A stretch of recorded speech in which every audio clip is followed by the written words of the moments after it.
So, this is the Crypto Sheikhs Podcast, and I'm your host, Anas Burton. I'm here with Danosh, the big D. the big D's here as well. We got a really exciting episode here today. We got a great guy on board here. This is Mende. Mende, how you doing? Thank you so much. I'm doing extremely well. This is the Crypto Sheikhs. This is the leading podcast in Dubai and the UAE, where you, regardless of your skill level, will learn everything from cryptocurrencies to blockchain technologies. Fantastic. Mende here, he's in our view, the original Crypto Sheikh. He's got a very interesting background. He's building a really interesting crypto platform here in the Middle East. And so we're really excited to sit down with him and share his story with you guys, because I think there's a lot of great value. He's building on something called Solana. I know we haven't talked about this before, but it's an incredibly interesting blockchain.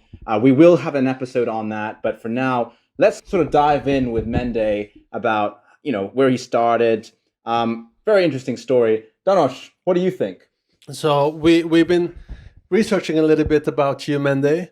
Okay. And you have a very interesting background. I mean, if I had to if I could choose a CV to have, I would probably have your CV. You've been studying at Harvard. You started your first business when you were 9. Can you tell us your story? Like, where did you start off with your entrepreneurial career? That's a long story. But to start it and to make it interesting, first of all, I have to tell you guys, I did not study at Harvard.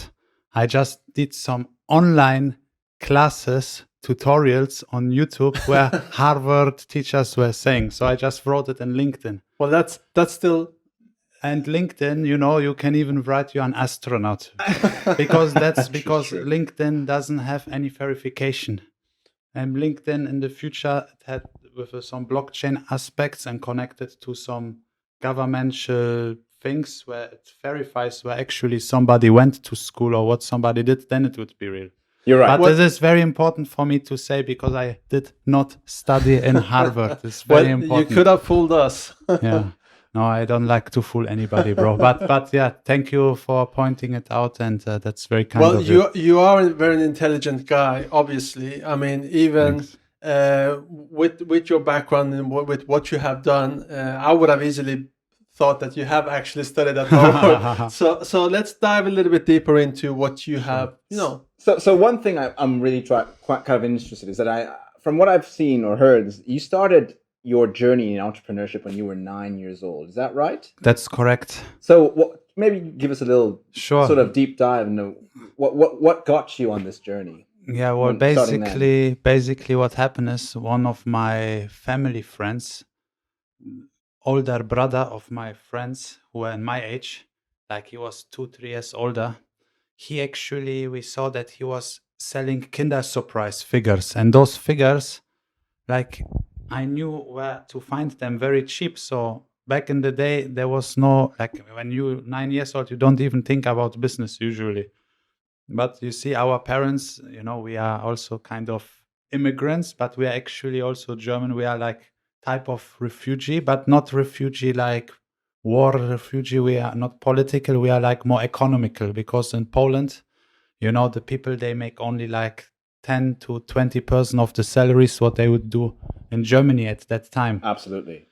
Yeah, so basically, we somehow have this business sense, and this guy, he was buying those things for 50 cents, and 1 Deutschmark actually was Pfennig. This is the currency back in the day in Germany. And then there's something called the jumble sale, where people go every week on a market and they have like a carpet and they put all the items, nostalgic items, tables, wooden stuff, like things like which garage people sales. Inherit. Yeah, like a garage sales. Yeah, and then they just sell this stuff, and because there's no eBay and no online markets, it's the only other markets is in the newspapers, the sections where people sell something like classifieds, So then with my small city where I grew up with like 20,000-30,000 people, there's a yellow pages, a phone book, and every name has an address.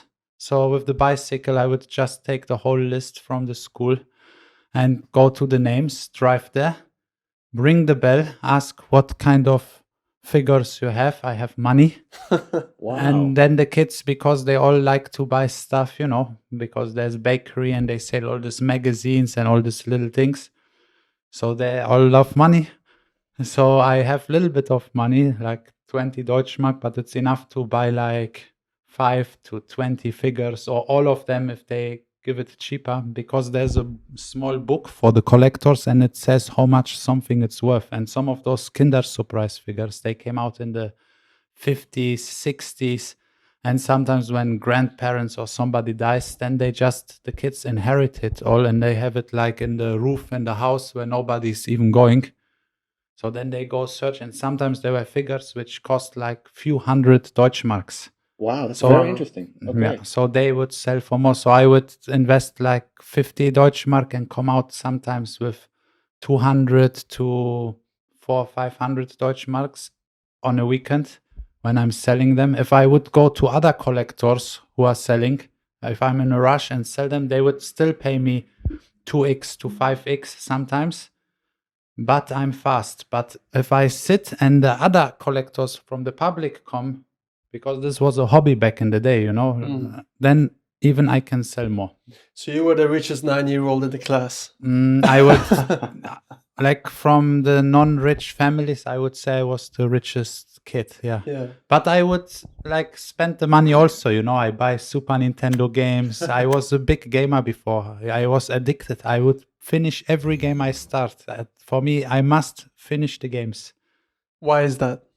I don't know, because they developed it and I figured out that's worth the money, Even I would not, sometimes I would then not even buy games anymore. I go to the video center where they borrow the DVDs, not DVDs, the VHS tapes and the games, and I would just borrow it from Saturday till Monday, because Sunday would be free.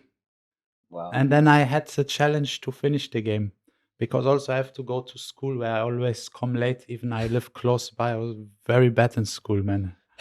Speaking of games, though, let's talk about the biggest game in the house right now, which is Bitcoin and crypto. Yes. I mean, a lot of people actually back in the day, they got into crypto through gaming, and maybe that's how you kind of found your way in. So maybe you could tell us a little bit about when you started out with crypto, Bitcoin, and how did you find it out and what got you in? The first time I heard about crypto and specific Bitcoin was probably in 2013, but nothing got me in at all. I just heard the word Bitcoin. What got me in was more later, in 2015, when somebody reached out to me from USA and said somebody big is coming into town to Dubai, and he's one of the largest Bitcoin OTC sellers, but with a company and everything, and he just wanted to find customers and clients here. So I helped him with some marketing, with some connections of mine, and then he also got to some people, of course. But back in this time, nobody understood Bitcoin and crypto. Like, people think it's like a server, They say, okay, now it's worth $400, and if somebody press button, this computer goes off and it's not there anymore. Like an application, basically, which you just take off the App Store. But since Bitcoin is decentralized and nodes are hosted all around the world, like, the whole Bitcoin blockchain is saved on different type of systems which make the calculations and all this stuff. So it's not possible to actually switch it off. So people did not understand many things. Even I didn't understand, to be honest. And I only got properly motivated into Bitcoin in 2017. Because then, even 16, but 17, let's say, I got very motivated for the blockchain, because then I made some money with Bitcoin and I thought, okay, what is this blockchain? What's the special functionality about it? And then when I researched deeper into the blockchain and what it can do, basically, like that it's like permissionless and all the ledgers, and the fact that people can't do corruption and change entries of the past, I immediately fell in love with the technology. So- and that's where yeah. the journey began. Just for our listeners, so we talked about a couple of things that he touched on: decentralization and permissionless. Just to kind of define those terms, Sure, sure. decentralized, for everyone who's listening, really means, we talked about this in one of our previous episodes, that it's not controlled by one entity like a bank. And permissionless, similar idea, you don't need permission to participate. So a bank, you need to be KYC'd, they have to let you in. Yeah. But with Bitcoin, like you said, it's permissionless. You've been able to kind of enter into that without anyone letting you in or approving you. So very interesting concepts. Danos, you kind of entered it around the similar time. Yeah, actually, we have a very similar story because I also got interested in around 2013, but I also waited to invest until 2016-17. So I got in at approximately the same time, but I don't think I was as successful as you were with my investments. I did some buys and sells, but I'm still very, very fortunate and happy that I did get in because, as you said, it's an amazing technology. Still few people understand it, and we're here to help them shed a little bit of light on what the blockchain is and how it works. So let's move on. We want to hear a little bit more about you, Mende, and what you have been up to up until now. You created an app, and it was back then when you also converted to Islam. So actually it was very interesting because you actually got the title Sheikh. So in our eyes, you are the real deal crypto sheikh. Is that right? It's not 100% accurate. Okay. So first of all, it's not a title. It's a name. It's a name, but your name is your Muslim name. your My Muslim name, and I Sheikh. could choose it myself. I spend a lot of time on crypto Twitter, and there are many people who might even argue that Bitcoin has become a bit of a religion amongst some people. It creates this kind of maximalism where people are overly obsessed with Bitcoin and they think Bitcoin is the only way forward. And I kind of want to touch on that because you're actually building something outside of the Bitcoin sort of ecosystem. What are your thoughts on, Bitcoin maximalism and all this? I mean, seeing that you just touched on a little bit on religion, thinking about it in the crypto sense, any thoughts around that? Absolutely. You came now to a nice point to talk about, which is very interesting. One of the big problems in crypto is that some people, they are just too much maximalists of some technologies or some protocols.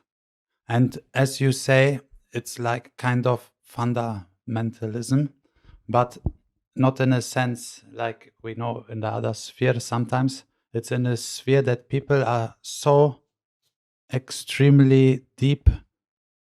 They are like overrided in their mind that this is the best technology and the best, and it can't be better. But the thing is, the world is happening and things are improving and everything. There's always new stuff happening. And I believe that the people who are very into one thing, they should, into one blockchain or one technology, they should really look also into others and see the differences and the use cases. Because you see, you can't use the Bitcoin blockchain, you can't use this for so many things. But obviously, in its fundamental power, it has also a vision which Satoshi Nakamoto came up with. Whoever Satoshi actually is, we still don't really know.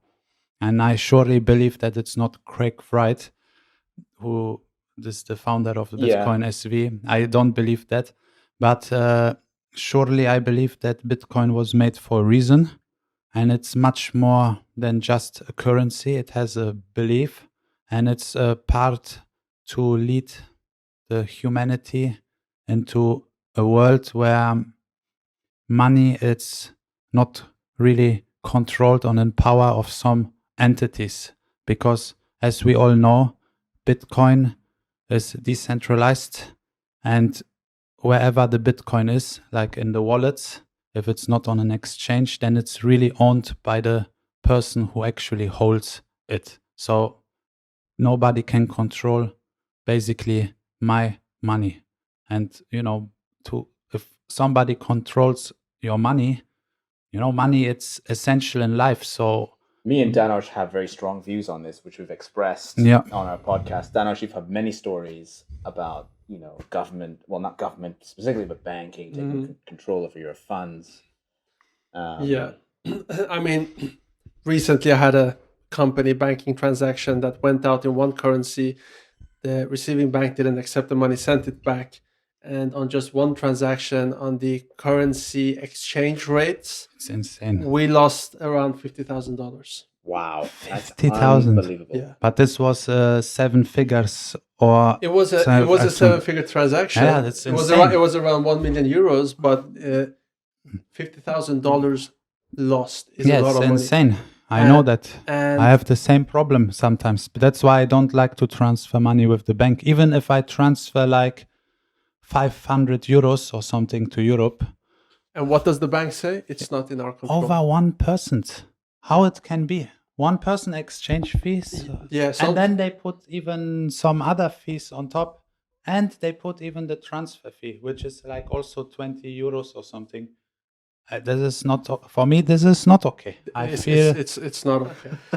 So I just want to get back to one of the points we discussed before and clarify to some of our listeners. What is a Bitcoin Maxi or Maximalist?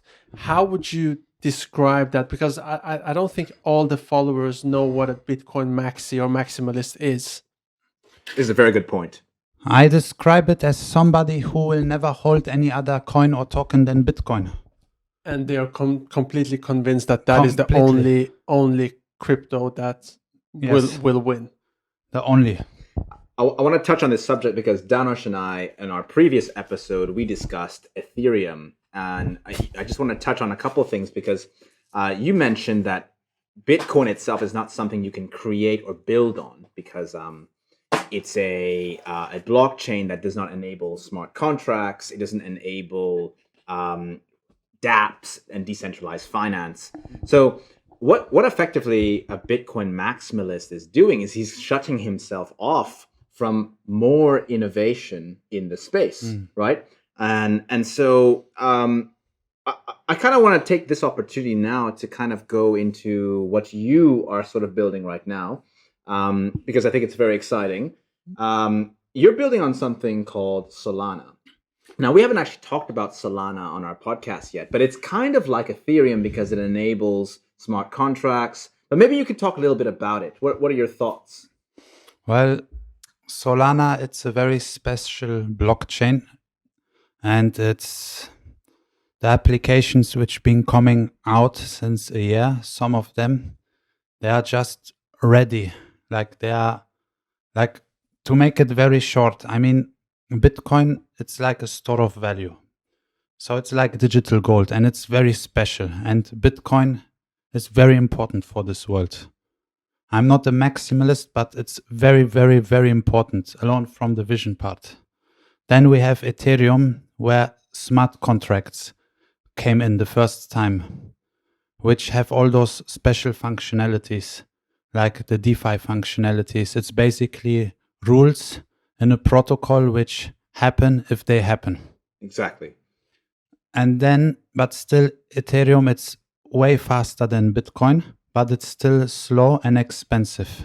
Expensive in terms of sending funds across. Exactly. Gas fees. The issue really comes down to the blockchain not being efficient enough to have enough transactions. Because let's bear in mind, it's an older blockchain if you think about it, right? It is. And Solana, so Bitcoin, if I call it the turtle, and Ethereum, if I call it like a 4-seater car. And then there are some other blockchains which are also fast, so we can call them like rocket ships. I was going to say Lambo, but we're going to go straight to rockets. Lambos. Maybe Tron would be a Lambo, but I'm also not a big fan of it. But it works for the functionalities. For USDT, if you send them on TRC, it's like instant, and the fees are like nothing. Just so you guys know, USDT is a reference to Tether, which is a stable coin. And TRC20 is a protocol under which it's sent. Yeah. We will get into that at a later stage as well on what that means. Yeah. But let's go back to Solana. Yes. So these ones are the Lambos. And then if you come to Solana, you cannot compare it anymore with anything like that. Because Solana is so fast and so efficient and so scalable that it's straight teleportation. It's like light speed. Really? Yes, really. Because you see, in this world, if I take a remote control, right? And I switch the TV on. I press the button, the TV is on. If I do any kind of actions, I want a direct reaction. With Ethereum, with Bitcoin, with Tron, with BSC, with all of them, I will not get there. It's not possible. But with Solana, we have it like pretty much instant. Plus, it's extremely scalable. So what Anatoly, the founder, what he built is a complete monster. And he actually incepted it and invented it for like 5G towers for very fast communication, because also the communication, the speed is very important. So Solana is extremely scalable and has 50,000 transactions per second, which can be even scaled up. You see, why is that so important? Let's just pause there. 50,000 transactions per second. Now, if I recall, what is Bitcoin's transaction per second? I think it's something like, is it like less than 100? It's certainly not 50,000. No. And if we compare it to Visa, I think Visa is around 1,500, which is, if you think about how many transactions Visa processes now, 50,000 per second. That really is teleportation if you think about it. Yes, but this is the amount. This is the quantity of things, but it's also about the speed. So the latency in Solana, it's like 400 milliseconds per transaction, which is very fast. It's like half of a second, and they still keep upgrading it. And that's why it's so fast, because things, they just confirm immediately. And for new users or users of the future who have no idea about the technology, because back in the day, a car is a car, and a car has an engine, and the engine gives the power, right? So people today, they don't care anymore which engine it is, if it has 8 cylinders, 4 cylinders, 12 valves, what the technology is. But at the end, the car arrives. So it's about the brand name, right? Yeah. And all cars arrive. If we drive a Lambo or a Volkswagen Golf or something, they all arrive. So in the future of the technology, of the blockchain, it will be also not really matter what it is, as long it's arrive, and the standard will be to instantly work. Correct. And that's what Solana actually achieved. So it's a little bit like back in the days when you wanted to get connected to the internet, you connected through these 56K modems, and it took you like a minute to get connected online. And that was really frustrating. And then you moved into broadband, ADSL, and now you have Wi-Fi, etc. And it's a little bit the same thing with these transactions, that the more technology progresses, the more there's a need coming up for transaction speed to become high. Is that correct, Anas? Yeah, that's precisely right. The thing is, the main reason that Mende here highlights that it's costly to use Ethereum is because it cannot handle the amount of transactions that are happening in the world right now. There's so many apps being built. We kind of touched on this on our last episode, how you can loan your funds out through decentralized finance, you can build different types of protocols, decentralized applications on Ethereum. But when you have so many people doing this, and the block size for an Ethereum is so small, it just can't handle all that transaction space, right? So Solana changes that, right? Solana really is a third generation blockchain, which severely upgrades what Ethereum can offer. So if you think about Ethereum being a Nokia, maybe Solana is the iPhone or the Samsung to kind of really scale things up. And when we talk about scalability, this is a really important point. Why is something, when you say something is scalable, it means that it can be scaled across the whole world, right? If you have businesses all over the world building on something, but you can only build it, let's say, in one country, that's not scalable. That's not realistic. And if we're going to tell our people that crypto is the future of finance, well, it's got to be scalable for the number of people in this world, right? Right. But I want to now go further into. I mean, we've been talking about Solana a bit long, and I kind of want to go into what you are building now, because what you're building is actually even more interesting. Just please, let's say something to Solana more. I would call it even a 4th generation blockchain. And you talked about scalabilities and how it reaches more people. I will give you the best use case. What's one of the main things everyone wants to achieve? What's the plan of Cardano, for example? Cardano is also another blockchain which still today don't have smart contracts and has multi-billions of dollars valuations. So it's a lot of hype, and anyways, what's the main target of those currencies, of those blockchain technologies, what they want to achieve? Well, I'm happy to tell you, but please tell me what you think. I mean, many people view crypto as the future of finance, one. Two, a way to find financial freedom, which is a lot of what we talk about. We believe we can help people find financial freedom through crypto. But three, also to change the way money moves all over the world between people. I mean, that's how I see it. I don't know, Danush, what do you think? Well, yeah, it's about sending money across the world in a faster, more decentralized way with more speed, more freedom, and less control of central banks. 100%. How about you then? Okay, I agree with you guys, yes, but now, what type of currency would this be? What's the next upgrade in the evolution? Central bank digital currencies. Now, do you think if a government or a country put a currency and it runs on Ethereum, how it will work? You think people will be in McDonald's in a queue? There will be 10 people ordering and 500 people waiting outside the store, till their transaction finishes. It's not possible. Who wants to pay $8 in gas, in transaction fees? Exactly. Right? Nobody wants to pay exactly. That. So if you have currencies for entire countries, they need to be scalable so that millions of people can use them, and the transactions have to be immediately instant. And that's why Solana can actually achieve that. It absolutely can achieve that. So all those amazing blockchain protocols out there, they could actually take Solana, since it's open source, fork it and create this technology, put some quantum cryptography on top, because the quantum war is also coming, where the governments will hack each other. Yeah, of course, because when quantum computing out, it's going to be madness. That's going to be madness. So that's one of the reasons. But anyhow, yeah, because of the millions of people, that's the power of what Solana has. And the fees are very cheap. In Solana, you pay for 1,000 transactions, maybe 1 cent.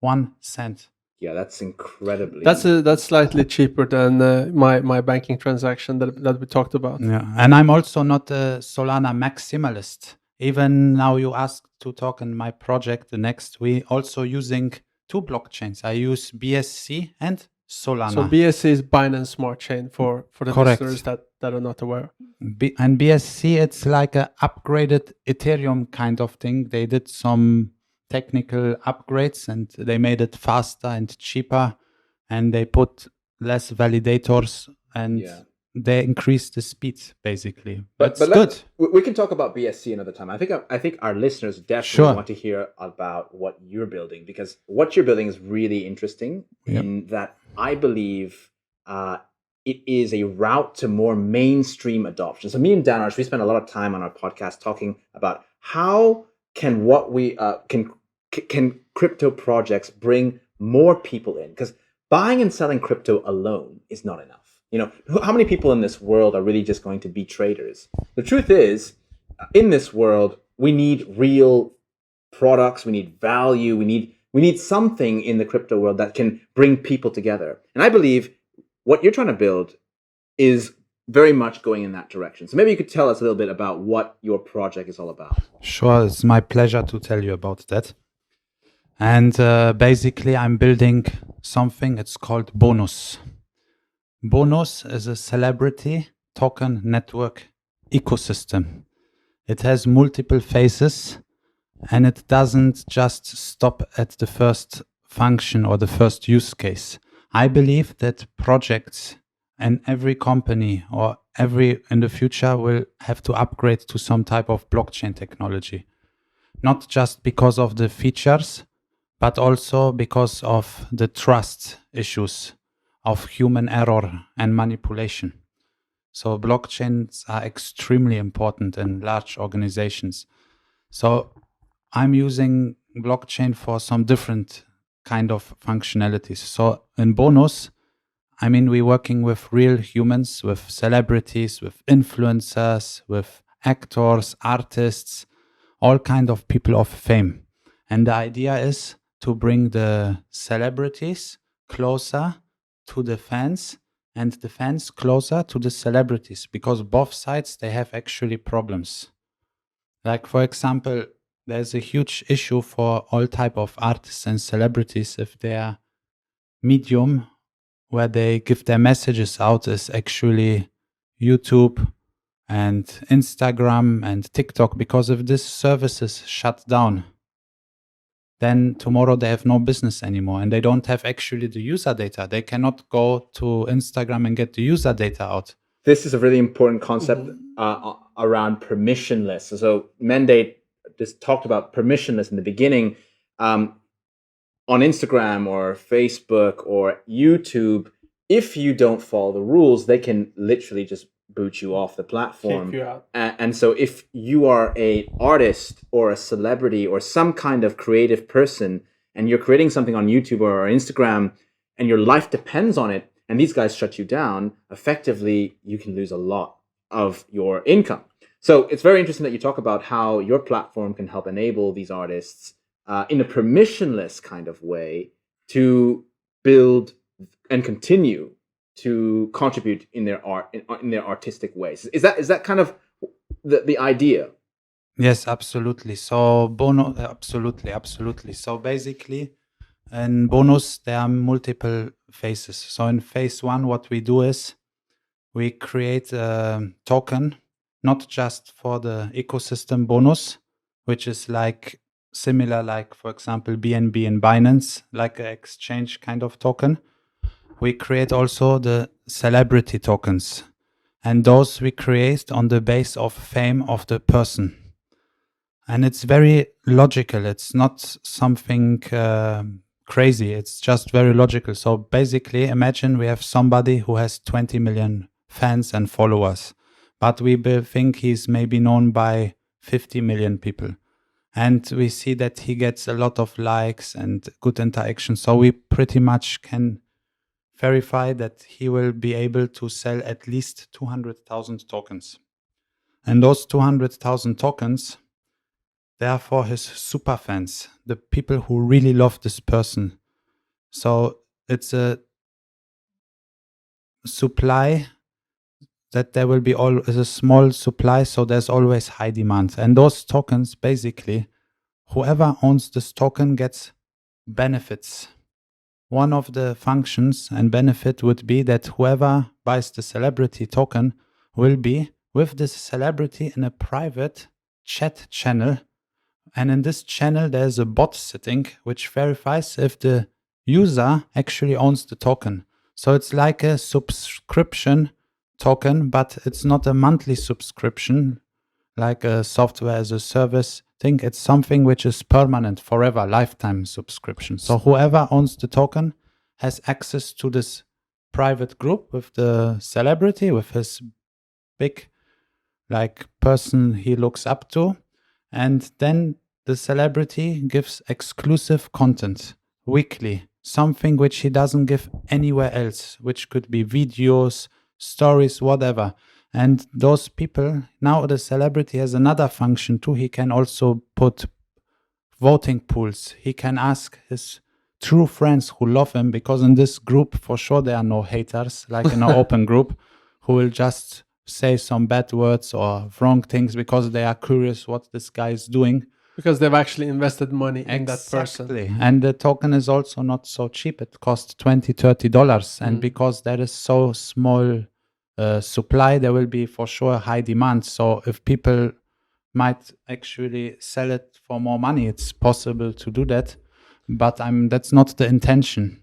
So someone that's new to crypto and don't really understand what a token is, Could you just very briefly explain it in a way so that everyone understands how a token works?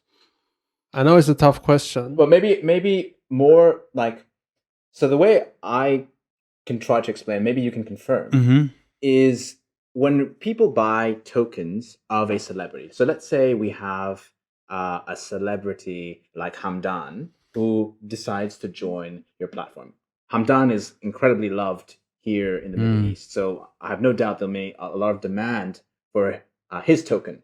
So people can buy effectively a coin that represents Hamdan's value on the blockchain platform, right? Or maybe you could maybe discuss that a little more. How does that work? Well, it's the token. Like, first of all, I think, I mean, it's not to value people, first of all. It should not be like a human stock market. That's not the idea. It's just to really give value to the people who like the person. And I would rather take somebody as an example who is more in the entertainment field. Obviously, for also politicians, it would be possible if they have a lot of fans and stuff. I don't know this case, but for sure for the amazing royals of UAE, this would be the case because people actually really love them because they have such a great mindset. But I'm not sure if this is the correct use case sample. Someone like Conor McGregor, that's a that's a nice sample. He's a big UFC guy. A lot of people are following him. Yeah. So if he would have a token, he could on your platform, he can create his own token? No, we will create it for him. Our platform is an internal system. So it's like an in-app purchase you do in the system because the Conor McGregor token, it could not leave my platform. Correct. So basically, if whoever has the token will get access to special content from him and more things, and also voting power. Whenever he asks a question, every token has one vote. If Conor McGregor would be a singer and make a concert, every token holder would get, for example, the rights or the benefits, if it's possible, from the ticketing company that to buy tickets before 2 hours before the whole public buys tokens because it's the super fan. Then for every single celebrity on the platform, we also create shops, web shops with like amazing products with t-shirts, phone covers, but with special brandings. So it's kind of like a Shopify meets a kind of Patreon, Shopify kind of together, which then is built on the blockchain. So you're taking these two kind of ideas that have kind of been established in the traditional financial system. Yes. And you're effectively making them permissionless now here on the Solana blockchain through more efficient and obviously adding that tokenized aspect to it. So it's an incredible innovation of various ideas. Yes, it is. And through Solana, because it's internally fully Solana, it's also like very, very fast and it's very cheap, you know. But still, if a celebrity token gets exchanged with another user because he doesn't want the token anymore, there will be always a 10% tax probably added on top. Maybe also 1%, but I believe 10%, because this premium should be paid by the new fan who actually wants this token. And this money gets split. Half of it goes in the Bonuz ecosystem and another half goes as incentive for the celebrity. So they always also earn a little bit money. And it's very important to say that Bonuz needs, the vision is to give the fan, not just give him the idea, but prove the fan that Bonuz is adding value to him to be in touch with the celebrity, and doesn't seem that the celebrity wants to generate money off his fans, because it's actually not like that. Because even in the shop, I mean, the fans, they get earlier the access to concerts and events. The fans, they will all receive a 50% discount always in the web shop of the celebrity. And products are coming out every day. It's like Fortnite. because a part of the community will actually design those things, which we have ways how to teach them how to do that. And those people might be in third world countries and they have nothing to do, but they know how to crop a face out, put a glitch effect, upload it. It looks cool on the products. And then simply because of that, somebody buys it and they get always 1% royalty. And this 1% royalty could be $2-3. So if you have this kind of income happening 50 times in a country like Bangladesh or India or Indonesia or in some of those countries, then basically you can give people a life, because it also helps and adds value to the people and to everyone basically. So you guys launched last weekend, right? Yes, we launched actually 2 days ago. Congratulations. Thank you. I've been seeing your stories on Instagram and you've been working around the clock. You've barely been sleeping. Your whole team is working really hard. You know, I really respect people that put in the effort and the work ethic that you guys are putting in. And I'm sure that in itself is going to be a major success factor for you guys. So if I would want to invest in Bonuz, am I buying a Bonuz token or should I invest in a specific celebrity? And how do I do that? How do I buy your, okay. How do I invest in you? Sure. So basically we didn't launch the platform. We just did the private community sale. It was actually a public round, but I still call it private community. That's the name of the round. Because I did this, I really need to talk about this before I get that far. Because this was all for my personal followers and subscribers. As you know, I have like over 200K on Instagram, and those people been following me also in crypto since I've started a lot trading when COVID started. And I really generated a lot of profits in this time. Like for me, actually, my life started becoming amazing again when COVID started. As unfortunate as for other people, I'm also sorry for that. But you know, the times changed, the world reset. There was a huge crypto bull market, which lifted a lot of people up. It's not just bull market, but in general, like the times change, mindset changed, everything reset. People started to think about themselves. For me, I feel it's a cure for people's minds, because they were so much alone and had so much time to think that now when they come together, they are completely different. Even now, people look the numbers in the podcasts.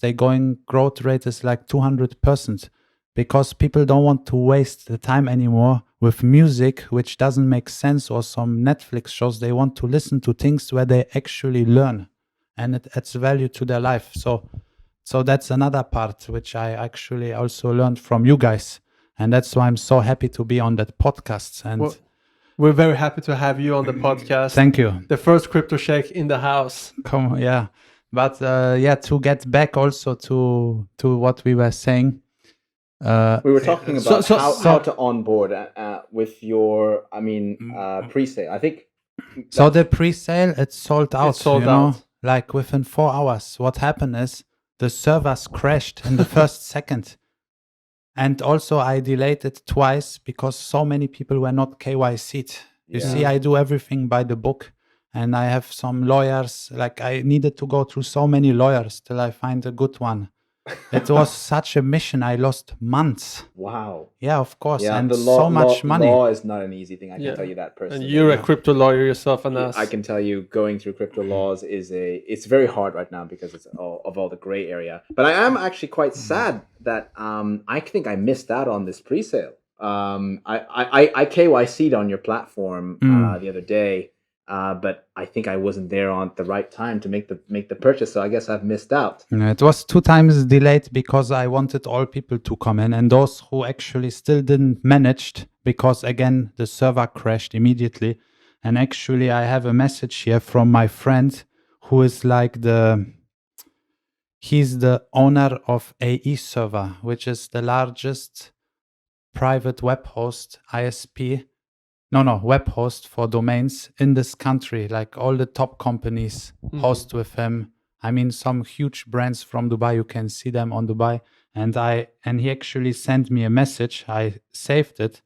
I'm not sure how to do it, but I will just show it. It's very short, but it's strong. Greetings from Abu Dhabi.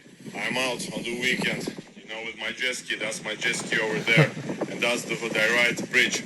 So yeah, that evening when you went live, your website was hosted on 5 of our cloud servers, and within like 30 seconds, you guys hit the ceiling. You were out of RAM, out of CPU, out of everything possible. So we had to quickly get our team online and assign you more servers. So we gave you more servers because it's in the cloud, geographically spread across different places of the world. And this way, you were not hitting the ceiling anymore. So we basically gave you so much RAM and CPU that your website never ever went above the limits. So yeah, I'll tell you server, we have servers at multiple locations, including Dubai. So we have a Dubai data center, and depending where your clients are located, we can host the website or the application closer to them, and they will never have any access issues. So very interesting. Thank you. Clearly, what happened there was the demand for your product was incredible, and that means you did a very successful launch promotional campaign. No, I didn't.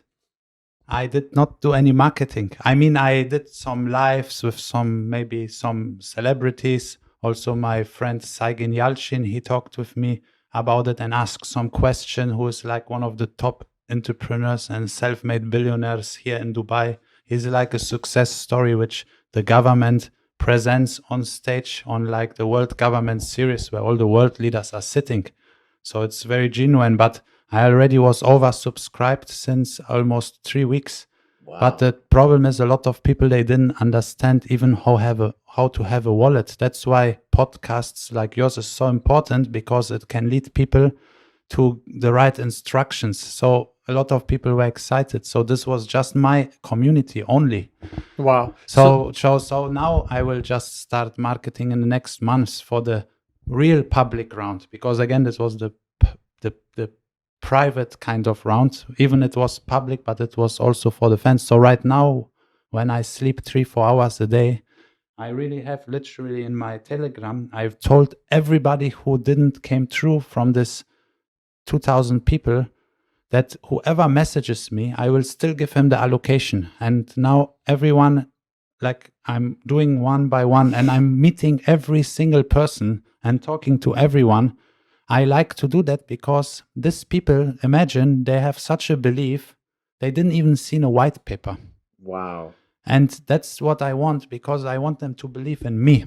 Now, I want them to believe in the vision and the long term. Bonus in phase 5, we will have a metaverse and we will clone celebrities with digital avatars. I will provide people with time.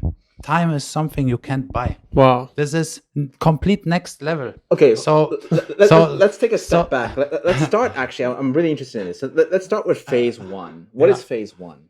So phase 1 is the phase where we just create the celebrity tokens and we onboard celebrities and stars, as many as we can. I'm planning at least to get 100 in the first year. Okay, and people can buy and sell different tokens for different celebrities on your platform. They could, yes, but it's not meant for this. Okay. That's why we put this high penalty, not penalty, but premium, because a real fan, why he would sell the token of his favorite celebrity? Okay. That's not the idea. What if he sees a big profit event? Well, it could happen. It could.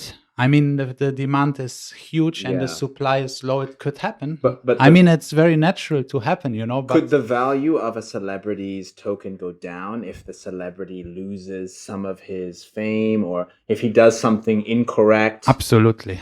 It could. I mean, if a celebrity flips on his fans and will insult everyone on Instagram, I believe that many people would not like him anymore and would probably try to sell their coin. It's like a very logical event. And obviously, if the celebrity puts some hit songs or suddenly blows up, that he was a local artist, like a small guy, but then suddenly he has a song with Maluma or with P. Diddy or something like that, then obviously he will gain a lot of new fans. So it's possible. So if R. Kelly would have been on your platform, his token would have crashed. I think his token would have crashed big time, and I believe maybe we would have, I don't know, maybe we would have need to take him off, but I think also we would not have to take him off because we want to be kind of decentralized and fair transparent. everybody. Yeah. If you take him off, then basically you're acting sort of like Twitter or Instagram. Exactly, and this is not nice. And I don't like actually what Twitter and all of them did with Trump, even though he's a little bit of a crazy guy, but I don't think that you should cut Censor anybody's people. voice. Right. I think that's a human right, and it's not nice to do that. Yeah. So I want to just go back to this in one sense. Anybody can become a artist, celebrity on your platform, or do you have to maybe clear certain types of parameters or meet some conditions? Of course, not anybody can do. Well, we will onboard the people, and we will choose them. First, we'll start with some of my friend circles who I know, like some local top big influencers in Dubai. And then we'll go to more celebrities. Also, I have a lot of top advisors, like some huge person from TikTok. Then I have celebrity managers. I have those people who brought the celebrities here in all the events.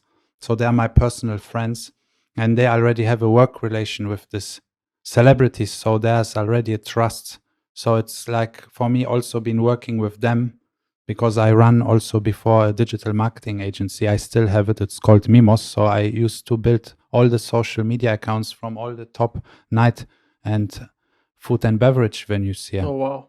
So I grow them. I did lead generation. I just made the numbers like growth hacking. And I was using some gray methods by abusing Instagram's limits to nearly the maximum with some systems. So because before there was no even advertising on Instagram, so we would do some special ways, but all real stuff, real results at the end. That's important, not some bad results. But anyways, that's another huge podcast for itself if we go into the technologies. Yes. But yeah, the onboarding, it's basically if a celebrity wants to onboard itself, then there's a website called bonus.network, and this domain, it's planned for them to apply and onboard themselves. And also you need to know one thing: celebrities, they have very bad deals with big labels sometimes and companies who actually do things for them, because they are not always the best in paperwork and in some other things, So in some royalty deals, celebrities, they only make 5 to 15% of merchandises and other things. So in Bonus, I want them to at least make half of the money. So this is still not set, but from every sale or everything what happens, also they should get half of the money to be rewarded, to be in the ecosystem, which is a win for them and win also for their fans, because the fans suddenly get things and access which they never get anywhere else, and discounts and other things. And every time something happens, also a portion of this money goes into the bonus token. And you can just imagine if we sell, I don't know if I can say that I don't want people to think it's a security, because we are truly not a security. It We shouldn't are be a security. Huge Absolutely. utility. We are a huge utility, huge, no security. So anything I say here is for entertainment in case it's wrong, but we'll make it a utility. It's surely a utility. This is the first inception. This is very, very important, because also some part of the money, it goes into the bonus ecosystem, right? And we even will burn some tokens to decrease the supply. The supply. I just want to tell our the audience what a security is versus a utility token. Sure. This is actually a bit of a legal point. So a security is like a stock, right, or a bond. These types of instruments, when you buy a security, you own a share in a company, or you have the right to certain types of benefits. And in crypto, it's a big deal, because if you're a security, you technically need to register with an authority, because you can't be issuing securities here without a large There's a amount lot of financial regulation, documentation around it. And what's interesting is that in the US and a lot of places around the world, Ethereum and Bitcoin have been defined as not being securities. They're called utility tokens because, for example, when you buy Bitcoin, you don't own a share in a company called Bitcoin. You own Bitcoin, a coin, which is like you owning euros. If you think about it, right? You're exchanging euros. It's a currency. Yeah, it does have other properties, like it's on a blockchain, but it's not like you're owning Facebook or some other kind of share or stock. And so, I mean, this is what you're trying to say. Mende is trying to say, you know, what he's building, it's not a security. It's a utility token because it has a lot of use cases on your platform. Absolutely. I could never explain this better as you with your amazing law background and law profession, which you're doing besides this amazing podcast. So yeah, basically, and also there's something very, very special in the platform. I don't know if you guys know, but right now it might change if it's needed. But right now, and this is my vision, 11% of all the money, like all the profits generated every month, I want to do a huge charity event live, probably on YouTube or Twitch, with some celebs coming in, and all this 11% to donate it monthly, because I think it's very nice to give, and I believe when we do that with the community and make it very see-through and transparent and use even blockchain and accounting and have everything open, that's not to make show, that's just to show how it's done right. Cool. This is like one of the mission, because you see I am 36 years old, okay? I've been all my life entrepreneur. You still look like you're 25. Thank you so much. I'm smiling a lot, but now in the last few weeks, I aged probably 3 years. But when I was trading, it was totally crazy, because when I was negative in some positions, and I usually always come out positive, but sometimes I have to hold it for a week, 2 weeks, 4 weeks. And when you 5 figures into minus and something, I swear to you, in the night, I have nightmares. I dream of like red lines following me and of digits. So I have to wake up and check the phone. It was so crazy, really. That's happened to all of us. So that's also one of the reasons why people shouldn't trade with leverage. So there's a lot of people out there, a lot of beginners, they go in and then they start trading cryptocurrencies with leverage. And one of the key things is that they should not trade with leverage, because they take on massive risk and risk losing more money than they actually invested. Huge. Leverage is very dangerous. If you're new and you trade, please don't trade with leverage. Even if you win 3 times, you lose 1 time and all is gone. Just take it easy. Yeah. Do spot. Wait. In Arabic and Islamic language, there's something called sabr. Just have sabr. It's very important. Patience. My mom always used to tell me this. Now, I want to just go back. We talked about phase 1. What's phase 2? Or maybe you can summarize phase 2 and 3 just because of timing. Sure. Phase 2 is the shops which we create, and I hope we will do it by end of the year already, or maximum, because I will create the own warehouse for this with all those printing and shipping utilities, because this way I will be able to get the best prices, and it's like the efficiency will be much higher. I really want to serve like half of the world in 3 days of shipping, and this I can probably only do from Europe and then from UAE. That's very exciting. And then I also want to convert Bonuz into a DAO in the future, into the decentralized autonomous organization. So we haven't talked about this on our podcast, but it's a very, very important concept, especially in law. Just so people understand very quickly, a decentralized autonomous organization is a type of body that is kind of like a company, but is actually built on the blockchain.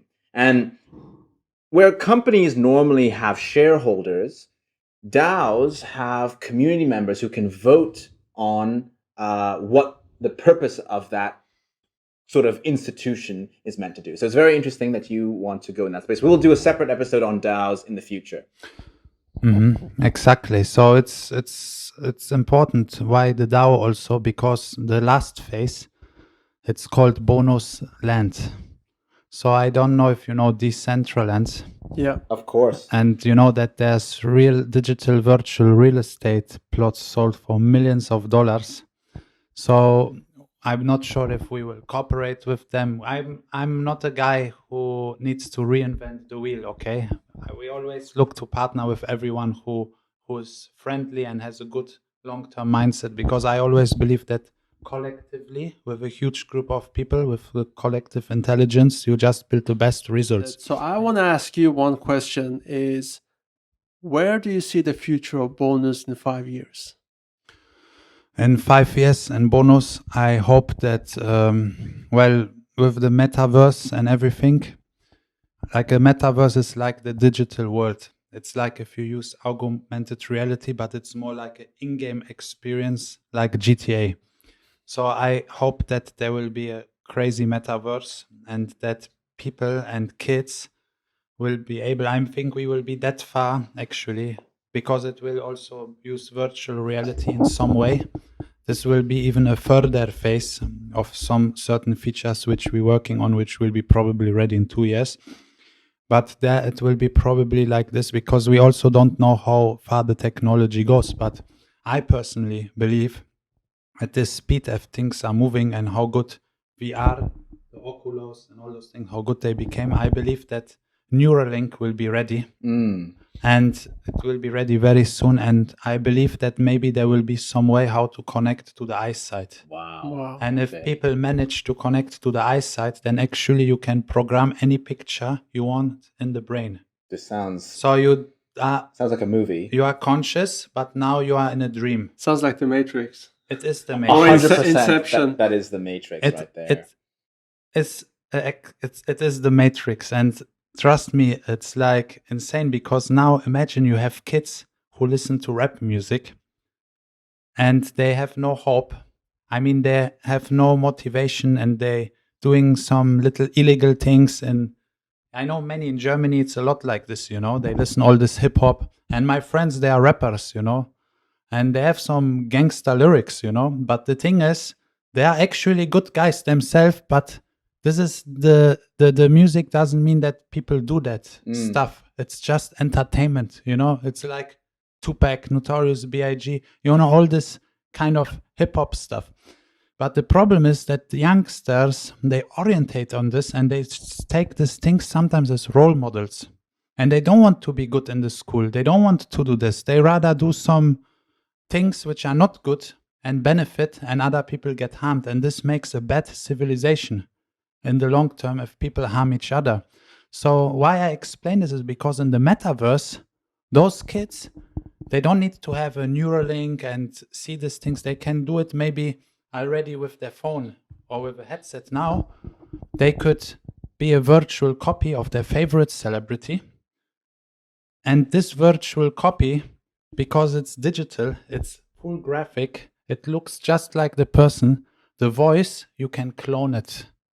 Even a robot who reads like Dragon Dictation or something, you can adjust the voice. So the voice could be like my voice.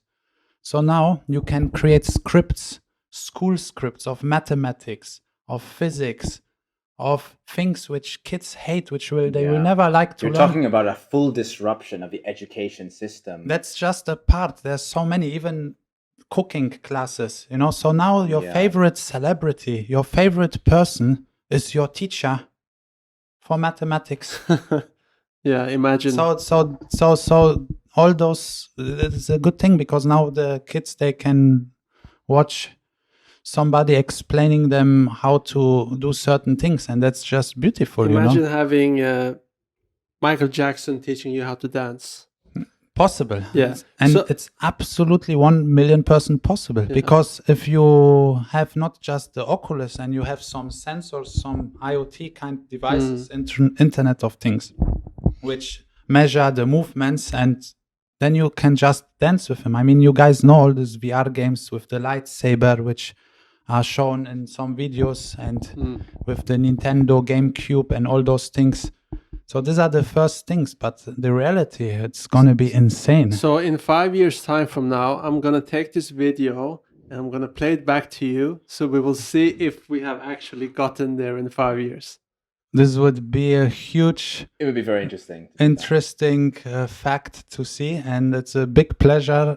And we need to set right now that today on this date, it's a historical date, 9th of July, Friday, 2021. We will meet again, 9th of July, 2026. Okay. And if we don't meet in the next 100%, months, we're gonna make it happen. So now that we finished off with 5 years from now, we want to finish off with 5 quick questions for you. Yeah, we always like to ask a Absolutely. couple questions to get to know you a little bit outside of crypto. So maybe you can fire off. So let's start with the first one. Do you have any hidden talent? hidden talents. Well, I think I have instincts, and I like to do things very spontaneous and decide things as they appear and come. So I think I don't like for me to say that I'm very good in something, but I think I'm really very good in finding quick creative solutions. And that's some talent which is given. Somehow they just come in my mind like this, and like brainstorming, but like maybe turbo brainstorming. All right, cool. When you're not working, what do you like to do? Well, I really, really like to spend time with my family. I miss them so much, especially my grandma. She's 86. And for her, for sure, I want her to be in the metaverse. So she needs to stay alive till we can take all the information, data, the face, and her cuteness, But also with my parents, I miss them too much. But otherwise, if going to the forest, I really like nature. I love nature, and just to chill around, I like that. But it's these are those things. In Europe, I really like it in the summer. I really love Europe in the summer to be there. It's amazing in the summer. And it's great to escape the Dubai heat in the summer as well and spend some time in Europe. So the third question is, what's your favorite destination for holidays? Oh, there are plenty. I mean, there is never really a holiday, because as entrepreneur, you really work actually every day, even Fridays. Today is a Friday. What we do is, for me, pleasure, but it's also some type of work, right? Because who knows how many hundreds people or even 100,000 people might see that after 1 year. So definitely there is some value added. And but to some of our listeners that don't know, in Dubai and parts of the Middle East, most parts, Fridays are actually a weekend day. So it's not a working day. It's like a Sunday in the other part of the world, basically. Okay. Do you have a favorite actor or celebrity? I mean, you're building a celebrity token. I'm curious. I really, really like many people, but I really love Leonardo DiCaprio. I think he's amazing. I really love Matt Damon. I think he's amazing. I really love Arnold Schwarzenegger. I think he's amazing. I would love to get them on the platform. I can reach Arnold Schwarzenegger through my friend who is his business partner, who invited me a couple of times. I cannot reach the other guys, but I believe when my water project will happen someday, which is the largest freshwater project in human history, which we are working on. It's another insane subject. It's called Ice Tag, for those who want to research. Ice Tag, yeah. So 1 load of water, it's good to supply like 10 million people for 1 year with fresh water. It's very disruptive, and it's already, we invested money and we did simulations. It's moving, but I'm not the founder. I'm just one of the co-founders, but this is on the side. So I believe that with those type of projects, when they actually are happening, then we will reach those people also. And that's possible. But I really like this type of actors. They're really, really great. So me and Anas, final question. We are big foodies. We love to eat a good dinner. What's your favorite restaurant in Dubai? Well, the food in Dubai is super quality, I would say, in general. Personally, I'm a huge fan of doner kebab, but that's actually something which you find in Germany mostly authentic, because the Turkish people who do them, they do it with so much passion. And here you simply don't find that. So you might find the food, but you don't find the chef with the passion, because these things have to be with love and energy. Energy and food, it combines. It's like music. So my favorite food in Dubai, I think the classic restaurants. I really, really love fish. There's very good fish here, but you have to find the right chef. In mind? There are two. One of them is an Iranian one. It's called Special Ustad Kebab. Okay. It's in Bur Dubai. It's epic. I'll take you there once. I've been there a few times. Yeah. So I'd love to go. It's incredible. It's top. Wow, that is. But I always eat the same thing. I eat this lamb meat with yogurt marinated. So whoever loves that goes crazy. Even if you bring Americans or some people who are like very 5-star there, they love it. And they will even come back there. If you don't ask them to come, they will just go there before they leave Dubai because they figure out that it was so good. And do you know why they marinate it in yogurt? I don't know why, but I know it's a family restaurant and they never even wanted to expand and do franchises. Yeah, I'll tell you why. When they marinate it in yogurt, it makes the meat very tender. And it also makes it quite tasty. So that is the key to have tender meat. If you want to have a nice barbecue this weekend, guys, put your meat or chicken in some yogurt. Amazing.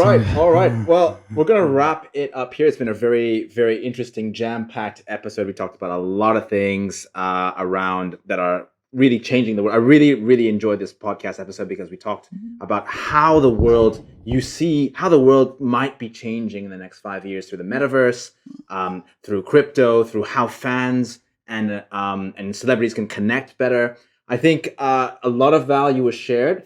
I want to thank you, Mende, for sitting with us on the Crypto Sheikhs podcast. Thank you. And we will see you guys on the next episode. Thank you guys for tuning in. Thank you so much. Thank you.